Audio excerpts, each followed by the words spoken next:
안녕하십니까. 10월 31일 목요일 유병수의 강펀치 시작하겠습니다. 오늘은 10월의 마지막 날입니다. 아주 의미가 있는 날인데요. 자, 오늘 귀한 손님 모셨습니다. 오늘 강펀치에 처음 출연하시는 분이시고요. 자, 부산 사상구 국민의힘 김대식 의원님 모셨습니다. 큰 박수로 환영해 주십시오. 반갑습니다. 안녕하십니까. 안녕하십니까. 초대해 주셔서 감사합니다. 네네네. 네. 첫 출연이십니다. 첫 출연이에요. 그 전에는 제가 네. 출연을 네. 저 TV조선에서는 여러 번 했는데 예. 우리 강펀치에서는 처음 출연해. 그래서 오늘 데뷔. 네네. 여기가 나오기 쉬운 곳이 아닙니다. 어렵습니다. 아니에요? 아닙니다. 저희가 모시기 어려웠는데 하여튼 네. 나와주셔서 정말 감사드립니다. 고맙습니다. 네. 사상이 쉬운 곳이 아닌데. 예, 맞습니다. 선거하기 쉬우셨습니까? 어려우셨습니까? 굉장히 어려웠습니다. 사실은 사상이 쉬운 것이 아니에요. 쉬운 곳이 지금 아니죠. 민주당이 45% 정도를 차지할 정도로 네. 아주 만만치 않은 지역인데 부산이 굉장히 그때 어려웠었잖아요. 어려웠죠. 어려웠는데 네. 우리 장제원 의원의 공이 좀 큰 것 같아요. 예. 전격적으로 불출마 선언하면서 보수를 위해서, 당을 위해서, 대통령을 위해서 자기가 희생을 해야 되겠다. 요게 이제 그리 됐고 그때 이제 문재인 대통령도 우리 그 지역구에 오셨었어요. 그다음에 조국 지금 혁신당 대표도 왔고 그러니까 이 우리 보수가 그때 좀 결집을 해서 이거 큰일 났다. 우리 부산을 지켜야 되겠다 하는 그런 마음으로 도와주신 것 같아. 위대한 부산 시민 우리 사상 구민께 다시 한번 감사의 말씀을 드립니다. 네. 자, 얼마 전에 부산 금정구청장 보궐선거가 있었죠. 예. 그때 한동훈 대표가 6번인가 내려가서 6번 왔죠. 해가지고 6번. 정말 박빙의 선거가 될 거라고 생각했는데 한동훈 대표가 내려가서 좀 많이 선거 운동을 열심히 했고 또 부산 의원들도 굉장히 그렇습니다. 집중적으로 선거 운동을 하면서 대승을 이뤘습니다. 그때 부산 민심 그리고 선거 이후의 민심 평가를 해보시면 어떻습니까? 그때 사실은 우리가 이제 부산 금정구가 역대 한 번도 접은 적이 없는 지역입니다. 저기 그때 트럼프 김정은의 싱가포르 회담 그리고 탄핵 직후에 치러진 선거에서 구청장을 한 번 뺏긴 적이 있죠. 그리고 나서는 전후로 한 번도 뺏긴 적이 없는데 이번에 굉장히 좀 이기감이 있었죠. 그래서 한동훈 대표도 6번 오시고 그렇죠. 우리 부산의 17명의 국회의원이 동별로 우리가 할당을 맡았습니다. 네네네. 그래서 수시로 이렇게 선거운동을 했고 같이 원팀이 돼가지고 했기 때문에 저는 그 전에도 언론하고 인터뷰에서 했지만은 절대 뒤질 수 없는 지역이다. 우리는 반드시 승리할 것이다. 이렇게 장담을 했던 지역이 있죠. 그러나 지난 4월 총선보다 우리 부산 시민, 우리 금정 구민들이 더 전폭적인 지지를 해줬기 때문에 우리가 잘해서 이겼다 이런 것보다도 잘해서 이겼다 하게 되면 이걸 오만과 교만이 되죠. 네. 그래서 더 겸손하고 더 열심히 하라는 강한 채찍질이 이 결과가 나왔지 않았냐. 저는 그렇게 보고 있습니다. 네. 자, 여기 지금 저희가 방송하기 직전에 민주당 그 박창대 원내대표가 저기 녹취를 하나 틀었습니다. 네. 녹취를 하나 틀었는데 그 명태균 씨가 녹음을 윤석열 당시 대통령 당선인 시절에 본인이 통화한 내용을 틀었어요. 통화한 내용을 본인 지인에게 자랑하는 것. 그것을 그 지인이 녹음을 해가지고 가지고 있다가 그것을 아마 제보를 한 모양인데요. 그 내용을 박찬대 민주당 원내대표가 오늘 좀 전에 입수해가지고 그걸 공개를 했는데 그 내용을 보니까 윤석열 당시 대통령 당선인의 목소리가 있어요. 그 내용을 들어보니까 딱 이렇게 있습니다. 공관위에서 나한테 들고 왔길래 내가 김영선이 경선 때부터 열심히 뛰었으니까 김영선이를 조금 해줘라 그랬는데 말이 많네 당해서 그렇게 말이 많아 이렇게 얘기를 합니다. 이걸 가지고 지금 민주당은 공천 개입이다 이렇게 얘기를 하거든요. 이게 좀 해석이 분분할 수가 있어요. 그렇습니다. 지금 의원님이 보시기에 지금 어떻게? 저는 이렇게 봅니다. 저도 지금 여기 지금 방송 출연하기 위해서 오면서 차에서 속보가 뜨더라고. 예. 그래서 그거를 보고 약간 육성을 들어봤는데 맞아요. 맞는데 저는 그 얼마든지 그러한 현상이 이루어질 수 있다고 봅니다. 왜냐하면 예. 당선인 신분이고 당에서 이러이러한 의견이 왔는데 저한테 와도 그렇지 않겠어요? 어떻습니까 의견이? 그러면은 선거 때 참 열심히 했다. 고생했다. 이 덕담은 나눌 수 있는 거 아닙니까? 덕담은 나눌 수 있는 거고. 그러나 당에서 좀 반대가 많네. 그러면 이제 당으로 넘어가는 거예요. 네, 네. 당의 공간에서 이것을 이런 의견도 있고 저런 의견도 있고 또 이 당선인 신분에서 고생했다는 의견도 있는데 이걸 종합적으로 해서 당 공간에서 판단을 하는 겁니다. 그거를 민주당에서 이제 그 정략적으로 이거를 틀고 이게 대통령이 선거에 개입했다. 이렇게 이제 몰아붙이는 형국이죠. 저는 그 충분하게 그런 의견은 나올 수 있다 이렇게 보고 있습니다. 예, 제가 당선인 신분이고 당 대표라 해도 그렇습니다. 네. 일단은 그렇게 해석을 하실 수 있다. 그렇죠. 예. 일단은 경선 때 열심히 뛰었으니까 그거는 김영선을 좀 해줘라 그랬는데 당에서 말이 많네. 그렇죠. 그러니까 반대가 좀 있을 수 있다. 그러니까 일단은 이게 이 대통령 당선인 신분에서는 이런 긍정적인 면도 있고 이렇게 당에서 부정적인 면도 있지 않습니까? 그러면은 이러한 의견이 있기 때문에 공간에서 알아서 결정을 해라 이런 내용이 아니겠어요? 네. 예. 그렇게 해석해야지 그걸 확대 해석한다는 것은 좀 적절치 않다. 저는 이렇게 보고 있습니다. 예. 일단 그 윤상현 당시 공관위원장 입장이 또 한번 나와야 될 것 같기도 하고요. 그렇습니다. 이 부분은 좀 더 상황을 좀 더 네. 좀 상황을 지켜봐야 될 것 같기는 한데요. 일단 네. 논란이 될 것으로 보이긴 합니다. 이게 논란이 될 것 같아요. 네. 일단은 그 내용은 또 좀 진행되는 대로 한 번 더 예. 다뤄보도록 하겠습니다. 일단 어제 한동훈 대표가 취임 100일 기자회견을 했습니다. 일단 지난 100일 성과 일단은 평가를 좀 부탁드리겠습니다. 예, 한동훈 대표가 이제 어제 100일을 맞이해서 기자회견도 했지 않습니까? 네네. 저는 뭐 긍정적인 측면도 있고 부정적인 측면도 있고 또 보완해야 될 부분도 있고 네. 이렇게 생각을 합니다.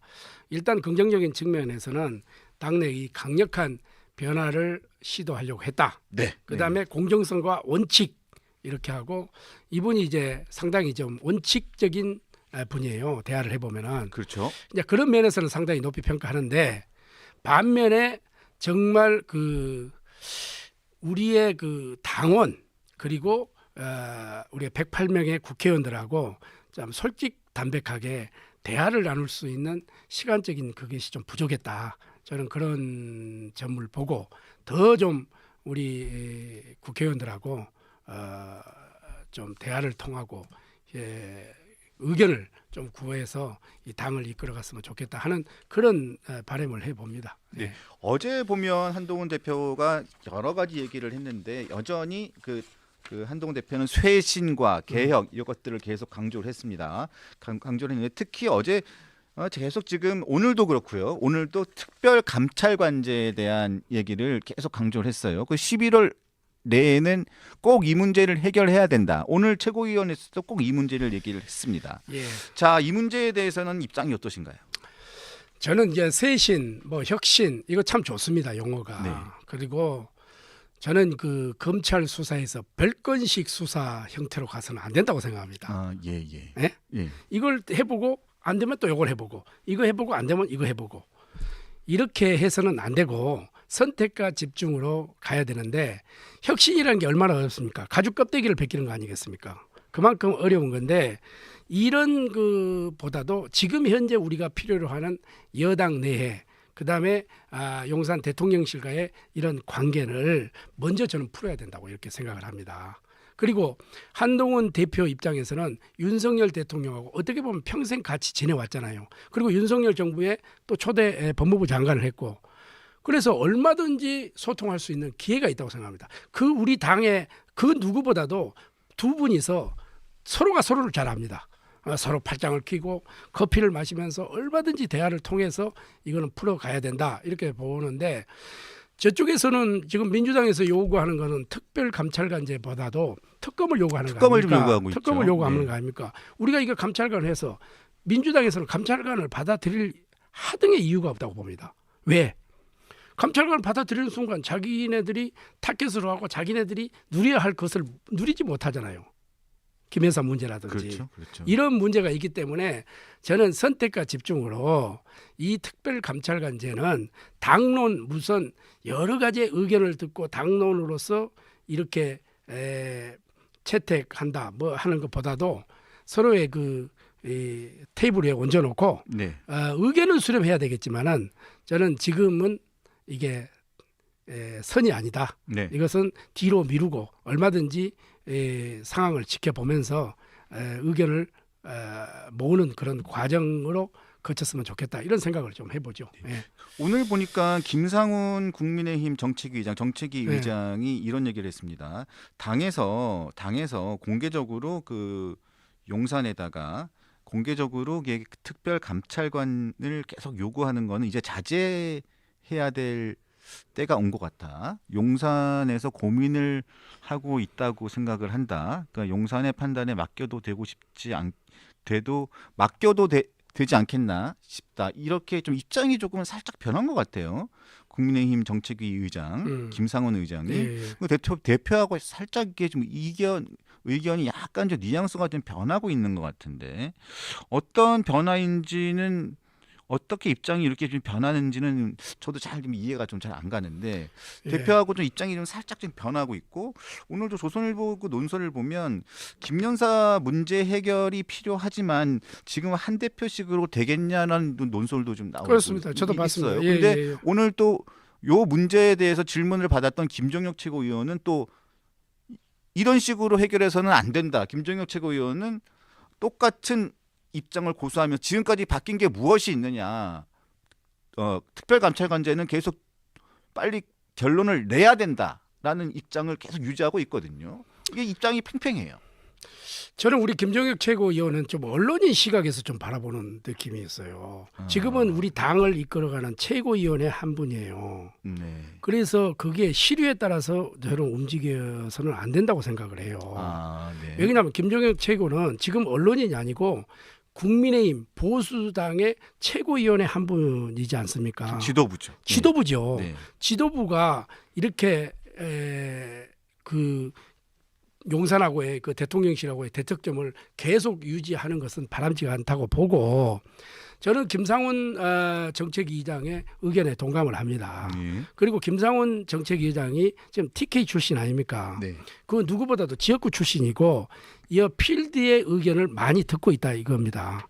그래서 지금 현재 우리 한동훈 대표식으로서의 해결보다는 저는 이 전체적인 우리의 국민의힘 의원들의 의견도 좀 저는 듣고 일방적으로 밀어붙이기보다는 의견을 들어서 의견을 수렴을 해서 소통하면서 이 문제를 저는 풀어나가야 된다고 보는 거지 일방적으로 어떻게 이것을 안 하면은 다음 페이지로 못 넘어갈 수가 없다 이렇게 하는 것은 저는 좀 너무 앞서가는 거 아니냐 이렇게 지금 보고 저는 김상훈 정책위의장의 의견에 좀 동감을 합니다. 아니, PK 의원들 특히 동료 의원들하고 대화를 좀 나눠보시면 어때요 분위기가?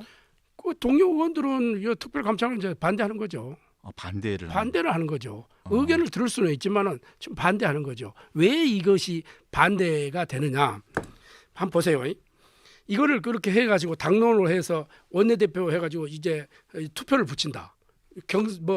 찬반 묻는다. 이러면 당이 걷잡을 수 없이 혼란에 빠질 수가 있습니다. 특별 감찰관제 자체를 반대하는 겁니까? 아니면 특별 감찰관제에 대한 의원총회에서의 찬반 투표를 반대하는 겁니까? 찬반 투표도 반대하고 특별 감찰관제도 반대를 하는 겁니다. 왜 반대를 하냐면 지금 현재 우리가 찬성을 한다 해서 민주당에서 받아들일 수 있는 여건이 안 돼요. 우리는 그걸 던져놓고 국민들에게 이제 공이 야당에 넘어갔으니까 누구 책임이다. 이렇게 하기로는 여당으로서 무책임한 거잖아요. 지금. 네? 자, 그러면 특별감찰관제는 일단 화두는 던져놨어요. 그러면 여야가 합의를 해가지고 가져와라. 그러면은 하겠다. 이런 거 아닙니까? 네. 그런데 지금 현재 특별감찰관제를 해서 지금 사실은 지난 문재인 정부 때 5년 동안 하지 5년 않았죠. 동안 하지 않았잖아요. 네. 하지 않은 것을 계속해서 지금 이 화력만 낭비하고 되지도 않을 거를 그럼 아예 처음부터 원점에서 다시 한번 생각을 해보자 이거지. 그거를 저는 좀 토론을 통하고 많은 의견 수렴이 있어야 되고 국민적인 합의제가 있어야 된다고 생각을 합니다. 예. 예를 들어서 어차피 민주당이 받지 않을 카드이기 때문에 여당에서 미리 던져놓고 명분을 확보하는 방안도 있을 수 있는데 그 부분에 대해서는 어떻게 생각을 하세요? 그거는 네. 우리 여당에서도 저는 무책임하다고 생각을 합니다. 이거를 던졌으니까 이제 야당의 느그목이다. 네. 야당에서 어떻게 받겠어요? 받을 생각이 없는데. 그러니까 받지 않으니까 명분을 저희가 확보하면서 특검이라든가 이런 부분에서도 저희들이 특검을 안 받을 수 있는 저희들의 명분을 가질 수 있는 하나의 정치적인 명분 싸움에서 주도권을 쥘 수 있지 않을까라는 뭐 그런 생각을 저도 좀 해볼 수도 있지 않을까. 그렇죠. 명분은 얻을 수가 있겠죠. 네. 명분은 얻을 수가 있는데 정말 이게 정치라는 것은 이게 가능성의 예술이기 때문에 네. 이거를 대치기 할 수 있는 이런 그거를 던져줘야지. 네. 이건 뭐 다 던져줬다 해가지고 저쪽에서 그렇게 하겠어요? 지금 기싸움이고 수싸움에서 지금 우리가 계속 밀리고 있는데 네. 오히려 대치기 당할 가능성이 있기 때문에 저는 그것보다도 지금 현재 우리가 먼저 풀어야 될 숙제들을 풀고 나서 네. 좀 이거 단계별로 좀 나아갔으면 좋겠다 하는 겁니다. 네. 원칙적으로 우리가 던져놓고 저쪽에서 받지 않아? 봐. 우리는 벌써 하려고 했어. 너 그거 안 한 거 아니야? 이렇게 하는 것은 여당으로서는 저는 무책임하다는 거죠. 예. 네. 저기 조선일보 사설에 좀 보셨는지 모르겠는데 그 김여사 문제 해결이 필요하지만 한 대표씩으로 되겠냐 이런 예. 오늘 좀 이 사설이 좀 여기저기서 지금 많이 회자가 되고 있는데 핵심은 그겁니다. 한 대표의 충정은 10분 이해가 된다. 그러나 한 대표가 문제를 제기하는 방식이 윽박지르거나 이런 방식이 조금 고쳐져야 되지 않겠느냐 이런 내용이에요. 그렇습니다. 예. 생각은 맞지만 좀 공감하는 사람들을 좀 늘려서 먼저 말하기보다는 많이 듣고 몰아세우기보다는 설득하고 생각이 다른 사람들을 만나서 마음을 얻는 방식으로 했으면 좋겠다. 이렇게 조금 고원 어린 사설이었는데 이 부분에 대해서는 좀 어떻게 생각하시는지? 저도 그렇게 생각합니다. 오늘 저도 사설을 읽었는데 지금 이게 밀어붙이식으로 하고 이렇게 어떻게 보면은 한쪽에서 엇박지르는 형태로 하게 되면은 받는 입장에서 그게 받겠습니까? 그 진정성이 있겠습니까? 저는 진정성이 없다고 봅니다. 그래서 충분하게 저는 용산에서도 대통령실에서도 이 문제에 대해서는 충분히 저는 검토하고 있고 또 여기에 대해서 어느 시점에 저는 메시지를 내리라 봅니다. 제 생각으로는. 네. 그렇게 해가지고 나와야지 이쪽에서 계속 엇빠지고 야당이고 여론몰이를 해서 이렇게 해서 답이 나온다 하면은 국민들도 납득하지 않을 거고 진정성에 또 의심을 갈 거고 그렇기 때문에 정말 제대로 된 진심이 담겨 있는 진정 어린 이런 메시지가 나오면은 우리 국민들도 저는 이해를 하지 않을까 이렇게 생각을 합니다. 네. 의원님 죄송하지만 사실 또 보면 시중에 나가서 여론을 들어보면 제가 보면 여러 여론이 있을 수 있습니다만 예. 시중에 나가서 얘기를 들어보면 한동훈 대표가 지금 이렇게 제기하는 여러 가지 문제, 여러 가지 이견에 공감하는 여론이 상당히 많은 것도 사실이거든요. 그럼요. 네. 지금 여사가 바뀌어야 된다. 대통령이 바뀌어야 된다.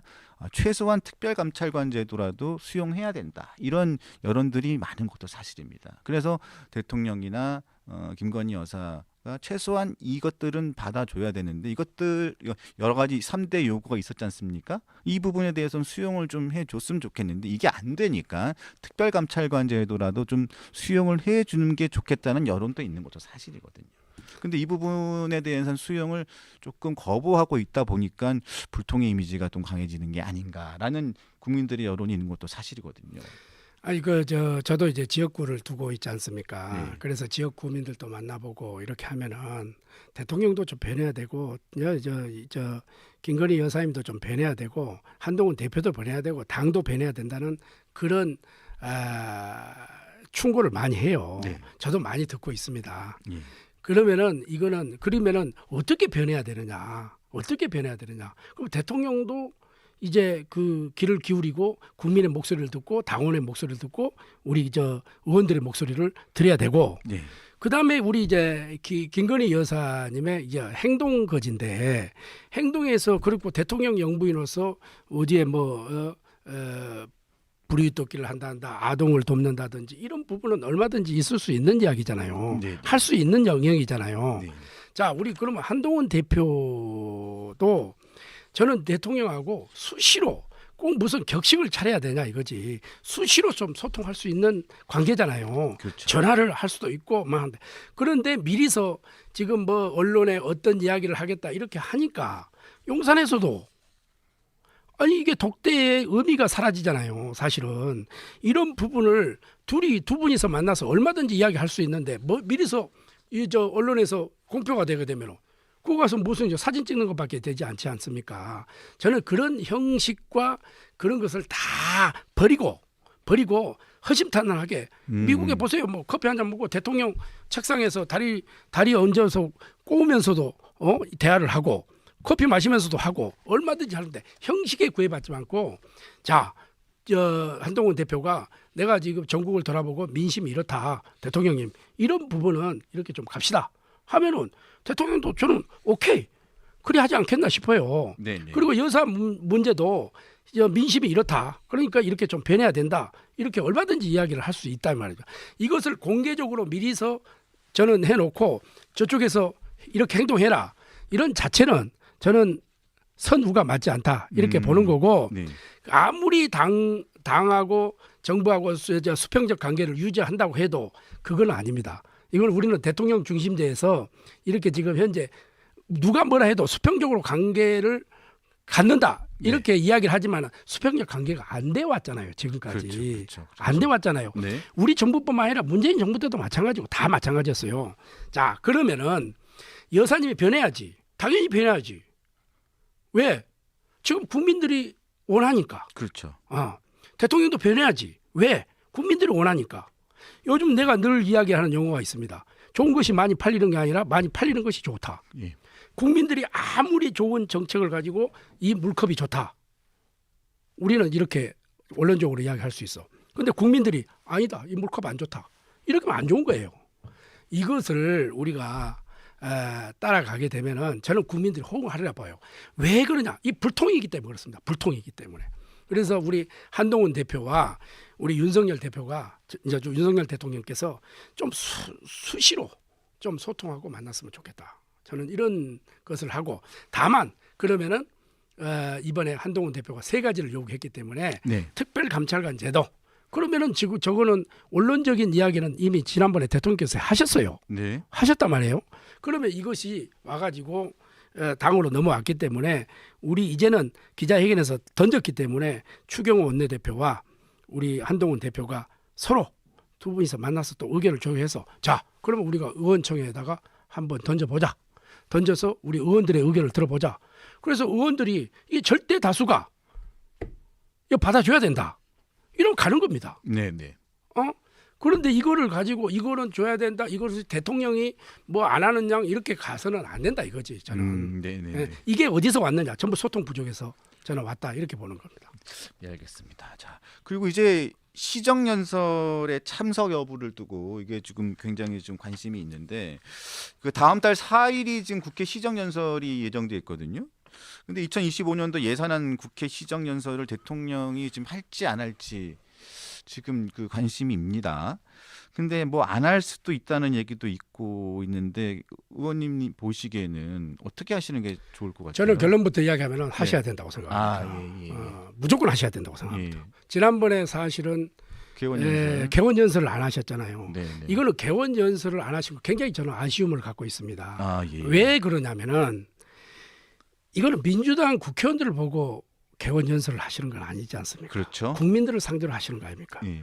그리고 이번에 이 시정연설에서 내년도 예산안을 설명하는 자리 아닙니까?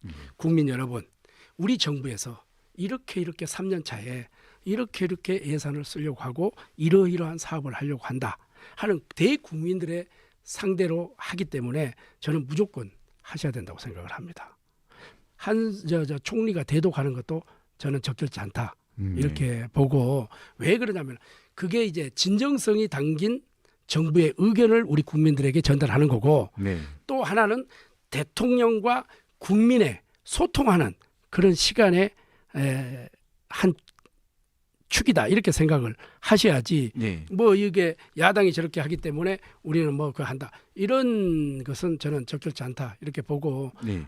꼭 우리 대통령께서 시정연설에 해주셨으면 좋겠다 하는 그래 여당 의원 한 사람으로서 네. 제가 말씀을 드리는 겁니다. 아니, 공개적으로 한번 건의를 좀 해보시죠. 예예. 자, 하여튼 우리 대통령님 지금 우리 국민들이 우리 대통령님의 그런 그 시정연설 이런 부분을 좀 듣고 싶어하고 또 대통령님의 그 솔직한 그런 의견을 듣고 싶어하는 그런 소통의 시간이다 생각을 하시고 이번에 시정연설에 꼭 오셔서 국회에서 국민을 상대로 좋은 시간이 됐으면 좋겠다 이런 말씀을 드리고 저 개인의 한 사람으로서는 대통령님이 꼭 나오셔서 시정연설에 해주셨으면 좋겠다 이런 말씀을 드립니다. 제가 쌍수를 두고 오시면 박수를 치도록 그래 하겠습니다.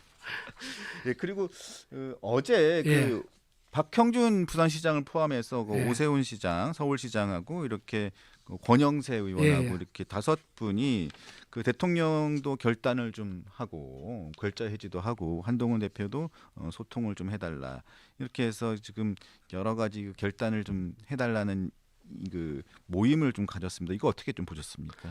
저도 그거 봤는데 지금 현재 그 부분은 누가 했는지 모르겠는데 제 느낌은 오세훈 시장이 했지 않았나 이런 네, 오 생각을 시장이 했죠. 네네. 오 시장님 입장에서는 다음에 이제 대선의 꿈을 꾸고 있기 때문에 그러한 의견을 하는데 저는 그런 그 모임이 참 바람직하다고 저는 생각을 합니다. 네. 왜 그러냐면은 지금 현재 우리가 초선 의원 제가 대표를 맡고 있는데 44명이거든요. 네네네. 그리고 이제 중진들 재선, 3선, 4선, 5선, 6선까지 있는데 이러한 다양한 그러니까 이제 경험을 가지고 또 행정 이런 뿐만 아니라 이런 것을 가지고 경험이 축적된 이런 분들의 의견을 듣고 정부 정책이나 우리 당 보수 당에서 가야 될 방향의 하나의 이정표가 될 수 있기 때문에 저는 굉장히 좋게 평가를 하고 있습니다. 네, 그래서 근데 세력화가 아니냐 뭐 이런 얘기가 있는데 그런데 세력화는 그렇게 해서 세력화가 되는 게 아니죠. 그렇죠. 예, 세력화는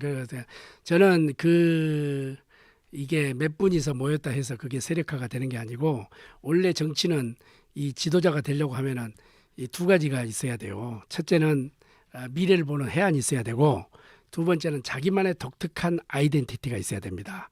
그 독특한 아이덴티티를 보고 어떻게 보면은 이 사람들이 기세가 되는 거거든요. 세력이 모여지는 거거든요. 그래서 요게 몇 분이 뭐 그렇다 해서 세력화 봐도 앞으로 다양한 그런 이제 내년 되면은 2027년이 대선이니까 그렇죠. 26년에 지방선거부터는 다양한 그런 부류들이 나타나지 않겠어요? 그래서 여기저기서 그러면 그런 분들의 의견을 다 해서 국가와 다 그런 분들도 국가와 국민을 위해서 일을 하는 거니까 그런 모임은 많으면 많을수록 저는 좋다고 생각을 합니다. 11월에 여러 가지 그 이재명 대표와 관련된 선고가 좀 예정돼 있습니다. 부산 민심도 좀 굉장히 궁금하고요. 민주당이 지금 그 이재명 대표 선거를 앞두고 장외투쟁을 지금 아예 지금 예고를 하고 있는데요. 지금 이재명 대표에 대한 그 문제와 함께 더불어서 조국혁신당 민주당이 윤 대통령에 대한 탄핵 소추안 준비하고 있고 지금 뭐 전국을 돌면서 탄핵 노래를 좀 부르고 있습니다. 이에 대한 지금 입장이 어떠십니까? 저는 우리가 여러 번 또 탄핵에 또 경험도 해보고 이렇게 하지만은 그거는 바람직하지 않고 오히려 국민이 이 정치를 걱정해서는 안 되지 않습니까? 정치가 국민들을 걱정을 해줘야 되거든요.